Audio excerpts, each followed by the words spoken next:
मुख्यमंत्री आपको एक संत दिखाई देते हैं, तो क्या ये बात आपको आश्वस्त नहीं करती कि चीजें संविधान के हिसाब से ही हो रही होंगी? देखिए, बात यह है कि संत क्या और असंत क्या, जो जिस गद्दी पे बैठा है उस गद्दी की अपनी मांग होती है। जो जहाँ पर बैठा है वो मुख्यमंत्री हैं इस समय। आप लोग उनको संत भी कहते हैं, हमको अच्छा नहीं लगता है। वो महंत और राजनेता दोनों एक साथ कोई नहीं हो सकता, न्याय नहीं कर पाएगा, इसलिए क्योंकि संत की जो गद्दी है उसकी अलग बात है और जो राजनेता की गद्दी है, मुख्यमंत्री की गद्दी है, उसकी एक अलग बात है, उसकी अपनी मांग है। देखिए, हम हिंदू हैं, हम हिंदू धर्म के अनुसार रहेंगे, हमको छूट है, लेकिन हम जब राजा बन जाएंगे तब हम सबके बाप हो जाएंगे, सबके पिता, पालक, सबके प्रति हमारे समान भाव होंगे, तब हिंदू मुस्लिम हमको नहीं दिखेगा। तो दोनों की अपनी प्रकृति है। तो आप विरुद्ध प्रकृति की दो गद्दियों पर एक साथ कैसे बैठ सकते हो? आप या तो मुख्यमंत्री रहोगे या तो महंत रहोगे। तो आप तो मुख्यमंत्री की शपथ ले चुके हैं, मुख्यमंत्री हैं, तो मुख्यमंत्री को मुख्यमंत्री कहिए।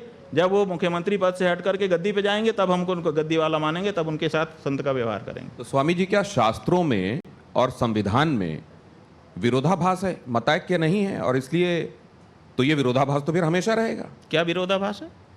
आप कह रहे हैं कि जो संविधान की गद्दी में बैठा हुआ है, हाँ, वो शास्त्र के हिसाब से होने वाली गद्दी में नहीं हो सकता, और जो शास्त्र वाली गद्दी में बैठा हुआ है वो संविधान वाली गद्दी में नहीं हो सकता। ठीक है। मतलब क्या इनमें विरोधाभास है क्या, शास्त्र में और संविधान में? हाँ, बिल्कुल विरोधाभास है। धर्म शास्त्र की अपनी मर्यादा है, उसके काम करने का अलग तरीका है।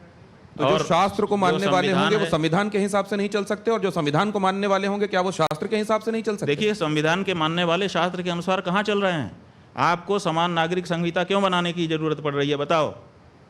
अगर शास्त्र और संविधान दोनों साथ साथ चल सकते हैं तो आप समान नागरिक संहिता के बारे में क्यों लंबे समय से सोच रहे हो, क्यों उसकी बात करते हो? समान नागरिक संहिता बनानी ही इसलिए पड़ रही है क्योंकि धर्म अलग रास्ते जा रहा है। और देखिए, धर्म जो है वो लोक के साथ परलोक को भी सोचता है, और संविधान में परलोक की कोई व्यवस्था नहीं है। कैसे हमारी आवश्यकताओं की पूर्ति वो करेगा संविधान? इसीलिए धर्म को छोड़ करके हम कैसे संविधान पर पूरी तरह से अवलंबित हो सकते हैं?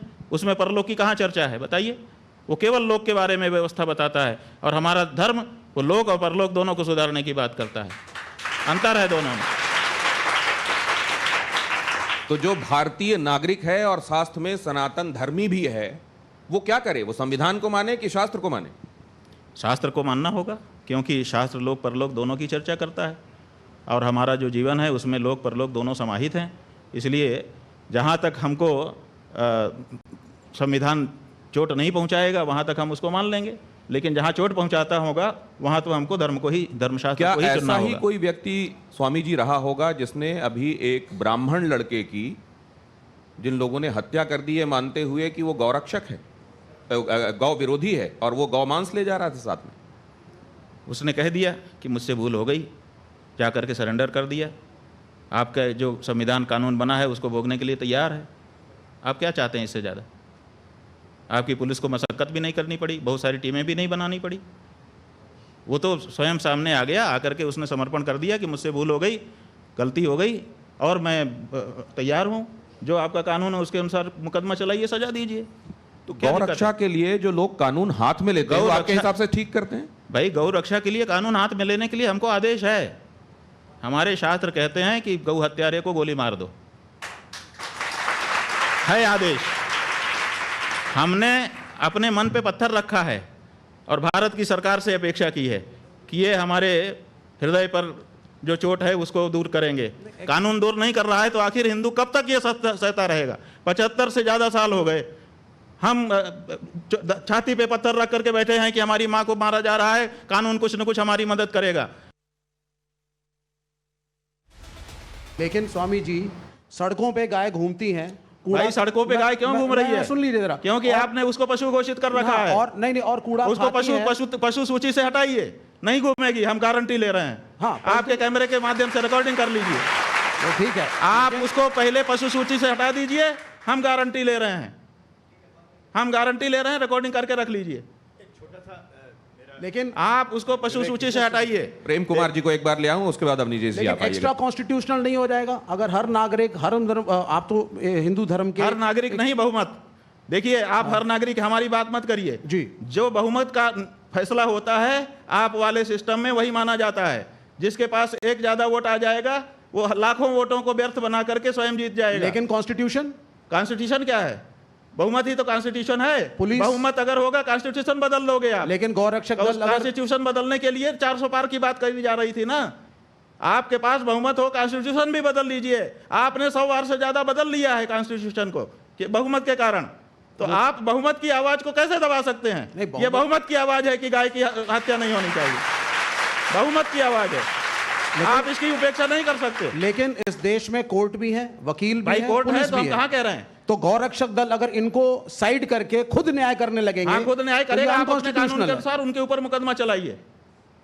हम उसको मान रहे हैं कि हम जिस देश में हैं उसका कानून मानेंगे। हम भारत में हैं, भारत का जो कानून है कि अगर हमने हत्या की है तो उसके लिए हमको दंड जो तय मिले, स्वामी वही जी, तो हम कह रहे हैं कि उस व्यक्ति से गोली चल गई, स्वामी उसने कहा कि मैं मुझसे गलती हो गई है। इससे ज्यादा क्या करेगा वो? स्वामी जी, वो लेकिन कानून को पालन ही तो कर रहा है, और क्या कर रहा है? स्वामी जी, अगर आप कह रहे हैं कि शास्त्र के हिसाब से चलना चाहिए, तो दूसरे धर्मों के भी तो शास्त्र हैं, वो अपने हिसाब से चलेंगे। हाँ फिर? तो चले ना, कहाँ मना कर रहे हैं?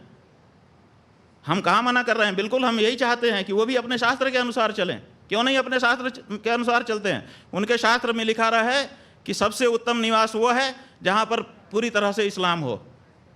तो पूरी तरह से जहाँ इस्लाम है वहाँ क्यों नहीं चले जाते हैं? बताओ, हमारे बीच में क्यों रह रहे हैं वो? यही तो सवाल है।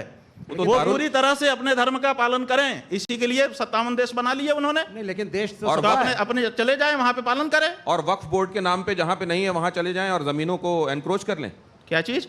वक्फ बोर्ड के नाम पे जमीनें भाई encroach कर लें। हमारा वही कहना है कि उनको ऐसे जहां पर उनके धर्म के अनुसार का वातावरण नहीं, उनको क्यों रहना चाहिए? विशेष करके तब जब धर्म के नाम पे उन्होंने हमारे देश का एक टुकड़ा बांट लिया। तो फिर वो दारुल हरम वाला जो कॉन्सेप्ट है वो फिर उसका क्या? वही हम कह रहे हैं कि उनको अपने धर्म के अनुसार रहने की छूट है, लेकिन वो अपने वातावरण में जाके करे। वो प्रेम हमारे कुमार जी वातावरण में हमको रहने दे। प्रेम कुमार जी को लाता हूं मैं इसमें। प्रेम कुमार जी, शंकराचार्य जी ने कई हेडलाइंस दिए हैं आज की बातचीत में। गो हत्या क्या है? गो हत्या पर आप कह रहे हैं बलि देना, किसी को मांस के हिसाब से, खाने के हिसाब से पशु की हत्या करना, गाय की हत्या करना, गाय के संदर्भ में गो हत्या। सिर्फ यही गो हत्या है क्या? भूखे गौशालाओं में मरती हुई गायें ये गो हत्या नहीं है? इसके लिए कभी आपने कभी कोई आवाज़ नहीं? क्यों गाय गौशालाएं में गायों की हत्या, मौत, वो हत्या मैं मानता हूँ, लेकिन वो गो हत्या नहीं है क्या? उस पर भी तो कोई दृष्टि होनी चाहिए। मैं एक और सवाल रखता हूँ, मेरी आवाज़ में थोड़ी तलखी आ रही है, मैं क्षमा मांगता हूँ, लेकिन और भी बात आ रही है। नहीं, जिस जैसे आपके मन में भाव है वैसे ही व्यक्त करिए, हम इसका स्वागत करते हैं। ठीक है। मैं धन्यवाद। एक साथ साथ और भी बातें हैं। भाई कश्मीर में पंडित विस्थापित हुए ना, कितने लोगों को बसाया गया, कितने पंडितों को बसाया गया, और इसके लिए किया क्या? एक हिंदू धर्म के शंकराचार्य के नाते हिंदू पंडितों को वहां बसाने में क्या किया गया? आपका क्या योगदान रहा? सरकार को जवाबदेह बनाने के लिए आपने क्या किया? ये तो सवाल हम आपके सामने रखते हैं। सबसे ज़्यादा गायें कौन पाल रहा है? हमारी गौशालाएं पाल रही हैं। हमको इस बात का गर्व है। और आप ये मत कहिए कि व्यक्तिगत मेरे नाम से कितनी संपत्ति है, वही संपत्ति मेरी है। हिंदू धर्म का जहाँ जहाँ जो कुछ भी अवस्थापन है वो सब हमारा है, शंकराचार्य होने के नाते। जितनी गौशालाएं हैं वो सब हमारी हैं, और हम वहाँ पर गौओं की रक्षा कर रहे हैं।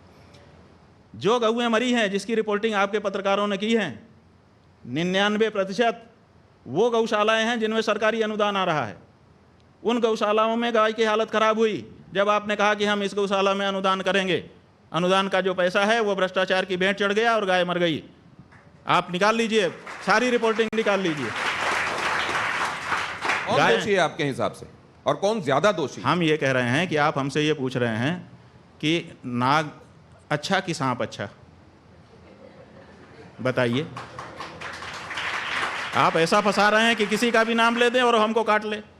ये दोनों तरफ हम कह रहे हैं ना, 78 साल से ये पीड़ा हमारी किसी ने वो कह रहे हैं कि नाग अच्छा या सांप अच्छा पूछने के पीछे एक कारण है। अब निजेश जी क्या कारण है वो? हाँ, क्या कारण? अभी आप सर्वाधिक प्रतिष्ठित पद पर हैं आप, लेकिन संन्यास धर्म करने से पहले, स्वीकार करने से पहले आपका एक पार्टी से संबंध रहा, तो शायद नहीं, ये भी हमारा किसी पार्टी से कोई संबंध नहीं रहा। शायद आपने छात्र संघ का चुनाव हाँ वो ठीक है, वो छात्र संघ का चुनाव लड़ा आपने संपूर्णानंद संस्कृत विश्वविद्यालय में, एक पार्टी से मतलब एक पार्टी की छात्र इकाई के उससे टिकट से लड़ा था। सही है, तो ये एक कारण है। एक स्पष्ट बोलिए आप क्या कहना चाह रहे हैं कि मतलब उस समय आज मैं स्वामी जी हमारे लिए बहुत ही सम्मानित हैं, लेकिन एक समय जब छात्र जीवन में थे तो उस समय एनएसयूआई की टिकट पर आप वहां पर छात्र संघ के देखिए ये कितना बड़ा झूठ, इतना बड़ा विद्वान पत्रकार बोल रहा है। नहीं कितना बड़ा झूठ बोल रहा है ये पत्रकार। अच्छा ये आरएसएस नहीं आप हमको प्रमाण दो कि हम एनएसयूआई से कैंडिडेट थे। एक संघ के हैं, छात्र संघ संघ के हैं, लेकिन झूठ बोल रहे हैं। नहीं छात्र संघ के झूठ बोल रहे हैं। तो ये भी अच्छी बात है कि अगर ये बात कहीं विमर्श में थी हम या है और आपने सामने रखा कब कैंडिडेट, तो ये भी अच्छी बात। नहीं छात्र संघ के नहीं हम झूठ नहीं स्वीकार कर सकते। छात्र संघ का अध्यक्ष का चुनाव लड़े थे। एक सेकंड, आपने कहा कि एनएसयूआई के कैंडिडेट हम कब रहे ये प्रमाणित करें। छात्र संघ के अध्यक्ष का नहीं तो माफी मांगे झूठ फैलाने के लिए। छात्र संघ के सेल का काम कर रहे हैं, गलत बात है ये। पार्टी झूठ नहीं बोलना चाहिए। एनएसयूआई से कोई भी जो बड़ा आदमी है वो झूठ बोलेगा वो छोटा हो जाएगा। छात्र संघ ऐसा मत करिए, आपका हम सम्मान कर रहे हैं। आपने छात्र संघ का चुनाव लड़ा था, मैं ये कह रहा हूँ। भाई छात्र संघ का हमने चुनाव लड़ा था, विद्यार्थी परिषद से लड़ा था। अब बताइए, और अब तो विद्यार्थी ये परिषद का कैंडिडेट था मैं, विद्यार्थी परिषद से मैंने चुनाव लड़ा है। अब बताइए, वो भी एक पार्टी थी ना। ठीक है पार्टी थी, हम कहाँ वो भी एक पार्टी थी ना सर। हम तो झूठ बोलने पर आपको कह रहे हैं। नहीं वो भी एक राजनीतिक दल ठीक है, के रूप में था। तो ये तो और भी, क्योंकि विमर्श ये चलाया जा रहा है आप लोग देश ये में। बताते हैं कि ये छात्र इकाई है, राजनीति से इसका कोई लेना देना ही नहीं। ज्ञानशील एकता परिषद की विशेषता, ज्ञानशील और एकता के लिए हम परिषद में गए थे, राजनीति करने के लिए नहीं गए थे। और आप अगर विद्यार्थी परिषद के ऊपर ये कहते हैं कि वो भी राजनीतिक इकाई है, तो आप इसका मतलब कि अभी रहस्य ही नहीं जानते हैं। इसका मतलब कि आप अंदर की बात कर रहे हैं। विद्यार्थी परिषद स्वतंत्र इकाई है और वो छात्रों के बीच में नेतृत्व की भावना के विकास के लिए कार्य करती है। वो किसी दल का पिछलग्गू नहीं है। विद्यार्थी परिषद का कोई अध्यक्ष हो, आप उससे हमारी बात कराइए। हम विद्यार्थी परिषद में रह चुके हैं। आप हमारे ऊपर ये आरोप लगाएं कि आरोप नहीं, आज एक बहुत हम राजनीतिक पार्टी नहीं है। स्वामी जी, दिनेश जी एक छोटी सी बात, उन्होंने आज एक बहुत बड़ी सामने साफ बात आ गई कि जो एक विभ्रम फैलाया जा रहा था, स्वामी जी के मुख से स्वयं ये बात सामने आई कि वो किसी राजनीतिक पार्टी और खासतौर से एनएसयूआई की टिकट पे नहीं लड़े। ये बहुत बड़ी सच्चाई सामने आई है। क्योंकि ऐसा आपके बारे में फैलाया जा रहा था, इसलिए उन्होंने बात रखी। स्वामी जी, तो इससे उनसे नाराज मत होइए। ये अच्छा हुआ कि ये बात सामने आ गई। हम कह रहे हैं ना कि झूठ भी बहुत कुछ फैलाया गया है, तो झूठ को कम से कम जो बड़े लोग हैं उनको कंफर्म करना चाहिए। स्वामी जी क्या कि जो वो व्हाट्सएप यूनिवर्सिटी में आएगा वही, अगर बड़े लोग विचारवान लोग अगर वही बोलने लगेंगे तो आम आदमी का क्या होगा। स्वामी जी, एक और बात मैं आपसे जानना चाहता हूं। ये कहा जाता है कि सितंबर 2022 में प्रियंका जी ने आपको शंकराचार्य जी संबोधित करते हुए पत्र लिखा था और मामला ये सबसे बड़ी अदालत में गया कि आपके संदर्भ में इस पदवी का इस्तेमाल होना चाहिए या नहीं होना चाहिए। इसको लेकर भी स्थिति क्या स्पष्ट? देखिए, ऐसा है कि हमारे संदर्भ में किसी भी न्यायालय में हम शंकराचार्य हैं कि नहीं है इसका कोई मुकदमा नहीं है। आपको हम बता देना चाहते हैं, चाहे वो निचली अदालत हो, चाहे बीच की अदालत हो, चाहे ऊंची अदालत हो, किसी भी न्यायालय में ये विचार नहीं है कि हम शंकराचार्य हैं कि नहीं हैं। पहली बात। दूसरी बात, हमारे गुरुजी ने एक मुकदमा एक व्यक्ति के खिलाफ किया था जो अपने आप को शंकराचार्य कह रहा था, तो उन्होंने कहा कि इसको रोक दिया जाए कि अपने आप को शंकराचार्य ना कहे। निषेधाज्ञा का वाद कहते हैं इसको। तो वो निषेधाज्ञा का वाद चला, कई वर्ष लगे उसमें, सन 1989 से लेकर के वो चलता रहा और वो अलग अलग स्तर पर निर्णित होते हुए, और जिनके खिलाफ वो मुकदमा हमारे गुरुजी महाराज ने किया था उनको बार बार रोके जाते हुए कि इनको रोक दिया जाए, रोक दिया जाए, रोक दिया जाए। अब वो सुप्रीम कोर्ट में आया हुआ है। उसको गुरुजी हमारे लड़ रहे थे क्योंकि हमारे गुरुजी शंकराचार्य हैं कि नहीं इस पर विवाद नहीं था। हमारे गुरुजी ने कहा कि मैं शंकराचार्य हूँ, इनको रोक दिया जाए, उस पर वो मुकदमा चला था और वो अभी सुप्रीम कोर्ट में चल रहा था।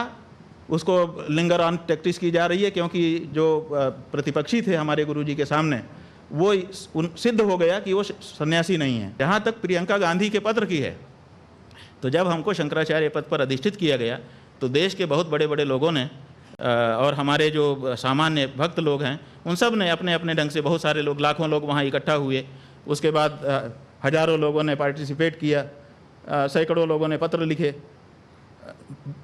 व्हाट्सएप आदि से सूचनाएं दी, बधाई दी, ये दिया, वो दिया, प्रणाम कहा। उसी में कुछ बड़े लोगों ने पत्र भी लिखे।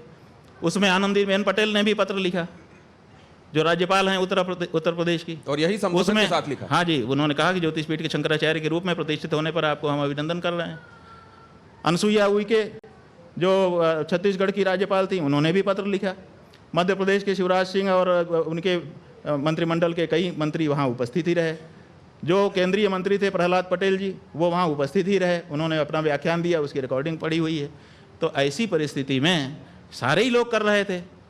उसी में प्रियंका गांधी का भी पत्र गया। ये तो प्रियंका गांधी के पत्र जाने मात्र से हम अगर शंकराचार्य हो गए होते या प्रियंका गांधी शंकराचार्य बना सकती है, ऐसी उसकी मतलब परिस्थिति है, तो बात अलग है। अगर वो बना सकती है एक पार्टी की नेता होने के नाते, तो ये राज्यपाल लोग नहीं बना सकते, मुख्यमंत्री और केंद्रीय मंत्री नहीं बना सकते। ये प्रश्न ये लोग क्यों गए हमारे पास, और इन्होंने नहीं बनाया क्या? तो ये जो है केवल एक प्रियंका गांधी का पत्र निकाल करके उतने मंच में से और उसको कोई दिखाए और उसको आप लोग फिर लगातार पब्लिश करें, इसीलिए तो 10 करोड़ का मानहानि का दावा हमने हाई कोर्ट में किया है। अब उसमें सबको जवाब देना पड़ेगा। तो ये जो लोग हैं जो आप जानबूझ करके, जब कई पत्र हैं तो एक ही पत्र को क्यों दिखाया जा रहा है और उसी पत्र को क्यों हाईलाइट किया जा रहा है? क्या ये आपके गुरु भाई हैं जिन्होंने ये बात कही? जरा इसको देखेंगे और बताएंगे क्या कि क्या ये सच में आपके गुरु भाई हैं और ये जो बातें कह रहे हैं उसमें तथ्य है या नहीं? दिखाएंगे क्या प्लीज आप? अरे अमुक्तेश्वर की लोगों को मार रही है, किडनैप कर रही है, राम भगवान की प्रतिष्ठा के ऊपर आपत्ति उठा देते हैं, सन्यासी बनकर शादियों में चले जाता है, झूठ बोल देते हैं। केदारनाथ जी का 228 गोल्ड क्या गायब हो गया। अरे भाई अमुक्तेश्वर को पीतल क्या होता है, सोना क्या होता है, ये भी पता नहीं, क्योंकि ये भी एक डुप्लीकेट है ना। उसमें आएंगे, उसमें चिट्ठा खोलेंगे। अभी असली चिट्ठा खोला तो बहुत समस्या हो जाएगा। देखिए, ये है वो। हाँ ठीक है, ये देखिए हमारे गुरुजी ने लाखों लोगों को दीक्षा दी अपने जीवन काल में, क्योंकि उनका जीवन काल बहुत लंबा रहा। 1940 से वो महात्मा हो गए थे और उनके शिष्य बनने लगे थे। आप समझिए कितना लंबा। उनका 80 साल से अधिक का सन्यासी जीवन था और आरंभ काल से ही उनके प्रति लोगों का आकर्षण था। लाखों लोगों को उन्होंने दीक्षित किया। कौन उनका शिष्य है, कौन शिष्य नहीं है, वो अलग बात है। लेकिन हमारे यहाँ ये सन्यास में नियम है कि गुरु जिसको ये दंड है, देखिए ये दंड जिसको अपने हाथ से पकड़ाता है वो उसका दंडी सन्यासी शिष्य माना जाता है। और ये हमारे गुरुजी के 3 ही शिष्य थे। एक का अब देह छूट चुका है, 2 हम लोग हैं, एक द्वारका के शंकराचार्य जी हैं, एक हम हैं। इनके अलावा किसी को महाराज श्री ने अपने हाथ से दंड नहीं दिया, इसलिए उनका कोई दंडी सन्यासी शिष्य नहीं।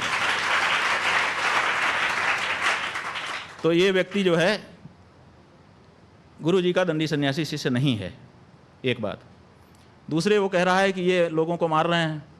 आप बताइए, मार रहे हैं तो कभी तो कोई रिपोर्ट करता? आप लोग पत्रकार हैं, कहीं तो आता कि भाई इन्होंने हत्या कर दी, कहीं किसी थाने में तो दर्ज होता हमारे खिलाफ कि इन्होंने हत्या की है, वो नहीं दिखा रहा है। फिर कह रहा है ये किडनैप कर रहे हैं लोगों को। किडनैपिंग का कोई केस हमारे खिलाफ अभी तक उसने दिखाया नहीं।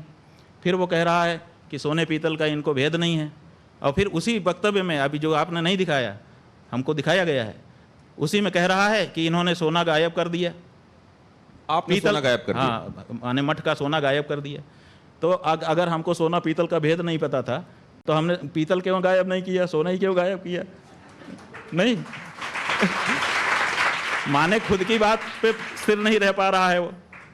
और फिर वो कहता है कि 228 किलो सोने की बात करते हैं। हमने अकेले ने थोड़े की है, उसमें तो पूरा मीडिया, 50 मीडिया घराने शामिल हैं जिन्होंने 230 किलो सोने की, 228 किलो सोने की बात की है। अकेले हम हो तो हम उसके बारे में बात तो क्या इस 228 किलो सोने को लेके आप लोगों की तरफ से कोई FIR दर्ज कराई गई है? देखिए, बात यह है कि 228 किलो सोने के बारे में हमने अकेले नहीं कहा है। सब मीडिया ने 1 महीने तक इस स्टोरी चलाई है। और जो कमेटी है, कमेटी ने उसको विज्ञप्तियाँ जारी की हैं, कमेटी ने वक्तव्य जारी किए हैं और वीडियो आया है, फोटो आए हैं। वहाँ पर 6 महीने के लिए विशेष सुरक्षा की गई है सोने की।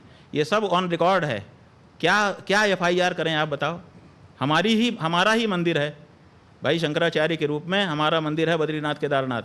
शंकराचार्य जी ने उसका उद्धार किया है और हमारी ही कमेटी है, हम किसके खिलाफ FIR करें? आप बताइए। हमने जो हमको कहना था कहा, और साफ साफ कहा। और हमने क्या कहा? हमने किसी चोर नहीं कहा। हमने कहा भाई ये बातें बहुत ज़्यादा उठ रही हैं, इस पर जांच करा लेना चाहिए। तो जांच नहीं करा रहे हैं। और वो जो मंत्री जी हैं उन्होंने आकर के कहा हम तो मुकदमा तैयार कर दिए थे, क्योंकि हमको जो कमेटी के अध्यक्ष हैं बद्रीनाथ केदारनाथ मंदिर समिति के, उन्होंने एक वक्तव्य के माध्यम से हमको कहा कि हम उनसे अनुरोध भी कर रहे हैं और चुनौती भी कर रहे हैं। तो आप बताइए, 2 शब्द कहा उन्होंने कि एक हम अनुरोध कर रहे हैं और चुनौती भी दे रहे हैं कि वो अगर उनके पास कोई प्रमाण है तो न्यायालय में जाएं। तो हमने सोचा कि भाई अब इसमें से कौन सा शब्द पकड़ें, तो हमने अनुरोध वाला पकड़ा कि उन्होंने अनुरोध किया है, चुनौती तो उनकी क्या हम स्वीकार करें, कोई विद्वान होता तो स्वीकार कर दे। तो हमने अनुरोध वाला पकड़ा और हमने मुकदमा तैयार कर दिया। हमारे वकील मुकदमा करने ही जा रहे थे, तब तक वहाँ केदारनाथ में आपदा आ गई, बहुत सारे लोग परेशान होने लगे। तो हम लोग उसमें मन लगाए, और फिर हमारे वकीलों ने भी कहा कि ऐसी परिस्थिति में अपने लोग जाएंगे, अच्छा नहीं लगेगा। फिर अभी जब वो बात शांत हुई, फिर से यात्रा शुरू हो गई, तो फिर हमने वकील को कहा कि भाई अब डाल दिया जाए। तो उन्होंने कहा कि जो मंत्री जी हैं वो कह रहे हैं कि हमने जांच करा ली है, सरकार के पास हमारी जांच पड़ी हुई है, हम उसको सार्वजनिक करेंगे। तो अब हम प्रतीक्षा कर रहे हैं कि वो अपने जांच की रिपोर्ट सार्वजनिक करें, उसका अध्ययन करके तब हम करेंगे, जो कुछ करना होगा हम करेंगे। कि इस मानहानि वाले संदर्भ में कोर्ट का रिमार्क जो ये आया कि साधु संत तो मान अपमान से सम्मान निरादर आदर ही, सब संत सुखी विचरंत मही वाला जो भाव था, उसको आपने कैसे देखा? वो कहते हैं कि साधु संतों का क्या मान क्या अपमान। तो सवाल ये है कि जो लोग कानून बना रहे थे मानहानि के, क्या वो लोग आपसे कम जानकार थे कानून के? उसी समय क्यों उसी में एक क्लाज नहीं जोड़ दिया गया कि साधु संतों के लिए ये कानून लागू नहीं होगा, क्योंकि वो तो मान अपमान से परे हैं। एक सन्यासी अपने मान अपमान से ऊपर है, हमारा पीठ मान अपमान से ऊपर नहीं है। हमारे पीठ की गरिमा की रक्षा वो हमारा कर्तव्य है और किसी भी हिंदू का कर्तव्य है। तो हम जो मानहानि के मुकदमे में गए हैं, अपने पीठ के सम्मान के लिए गए हैं, हम इसके लिए नहीं गए हैं कि हमारा मान अपमान। हम तो ऊपर हैं और आगे भी रहेंगे, लेकिन जिस पीठ पर हम हैं वो हमसे तादाद में संबंध उसका बन गया है। पीठ और हम अब 2 अलग अलग नहीं हैं, इसलिए हमारे में पीठ का अक्स आता है। हम जब जाते हैं तो लोग कहते हैं, ये नहीं कहते हैं कि अभी मुक्तेश्वरानंद आया है, 1-2% कहते होंगे, अधिकतर लोग कहते हैं शंकराचार्य आया। तो इसका मतलब कि पीठ से हमको जोड़ करके देखते हैं। तो पीठ के महात्म्य की रक्षा करना, उसकी महिमा गरिमा की रक्षा करना जो पूर्व आचार्यों ने की है, वो हमारा कर्तव्य है और उसके लिए हम गए हैं। ये बात न्यायाधीश महोदय को समझनी पड़ेगी और ऐसी टिप्पणियों से बचना होगा। हम उनसे अनुरोध करना चाहेंगे आपके माध्यम से कि उनको जो टिप्पणी करना हो हम बिल्कुल रोक नहीं लगाएंगे, लेकिन वो सब लिख दें, लिखित में दें, ताकि हम उसके लिए जवाब कर सकें। ऐसी टिप्पणी ना करें कि अखबार में छपवा दें और उसके बाद बात खत्म हो जाए। तो अब इस चर्चा के आखिरी चरण की तरफ मैं बढ़ रहा हूं, लेकिन एक सवाल ये कि सनातन धर्म के जो मानने वाले लोग हैं, वो जब ये देखते हैं कि आप प्रधानमंत्री नरेंद्र मोदी को आशीर्वाद देते हैं तो बहुत सारे लोग उसमें प्रसन्न होते हैं, लेकिन फिर वो ये भी देखते हैं कि उद्धव ठाकरे जो बड़ी दूर तक भारतीय जनता पार्टी के साथ हिंदुत्व का ही झंडा लेकर चलते रहे, आज वो तुष्टीकरण वाले खेमे में खड़े हुए हैं, लेकिन आपका आशीर्वाद उनको भी मिल जाता है। तो इसमें वो कन्फ्यूजन होता है कि असल में स्वामी जी सनातन का झंडा पकड़ के चलने वाला मानते किसको हैं?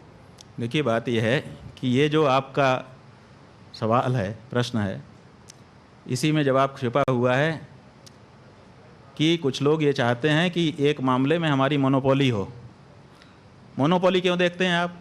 दोनों हिंदू पार्टी है, दोनों को हमारा आशीर्वाद है। शिवसेना भी तो हिंदू पार्टी है, तो आप एक को ख़त्म करके मोनोपोली क्यों करना चाहते हो? वो भी हिंदू है, उनको भी हम आशीर्वाद दे रहे हैं ताकि वो भी बढ़ें, आप भी बढ़ें। तो क्या आप ये मानते हैं कि कांग्रेस ने तुष्टीकरण किया या नहीं किया? आप इसको कैसे देखते हैं? भाई, हम इसके निर्णायक नहीं हैं, इसके निर्णायक जनता है और जनता आगे भी निर्णय करती रहेगी। लोगों का काम है अपने अपने ढंग से अपनी अपनी करनी को दिखाएं, जनता निर्णय करती है। हम कौन होते हैं कि किसी के बारे में कहने वाले? तो राजनीति का तो यही चरित्र है इस समय। नहीं, राजनीति में यह चरित्र है तो हम अपने सब हिंदू भाइयों को कहना चाहते हैं कि देखो, राजनीति करने वाले को हिंदू धर्मशास्त्रों के अनुसार विश्वासघात करने की छूट नहीं है, तो जान लो। ये मत कहो कि हम राजनीति में हैं इसलिए हमको तो ये छूट है। विश्वासघात तो फिर भी पाप ही होता है, दोषी होता है, इसलिए वो उसकी प्रिविलेज नहीं ले सकते आप। तो अगर कोई एक व्यक्ति किसी एक पार्टी में नेता है और उसको ये लग रहा है कि पार्टी अब सिद्धांतों के अनुरूप नहीं, अरे तो 5 साल प्रतीक्षा करो ना, फिर नए चुनाव में नई पार्टी में जाकर के लड़ लो। तुम आए थे बिना सोचे विचारे आ गए थे, आंख बंद करके नींद में आ गए थे कि नशे में आ गए थे पार्टी में? जिस समय चुनाव लड़ रहे थे उस समय सब ठीक था, और बाद में अचानक तुमको लगता है कि ये पार्टी ठीक नहीं है, इसके विचार ठीक नहीं है, अब वो जिसका हमने विरोध किया वो पार्टी ठीक हो गई। अगर वो भी ठीक हो गई, तुम्हारे मन में कोई बात आ गई, अंदर जाने पे तुमने देख लिया, मान लो, तो कम से कम जब जिसके साथ आए हो अगले स्टेशन तक तो ट्रेन में ही रहोगे कि बीच में कूद जाओगे?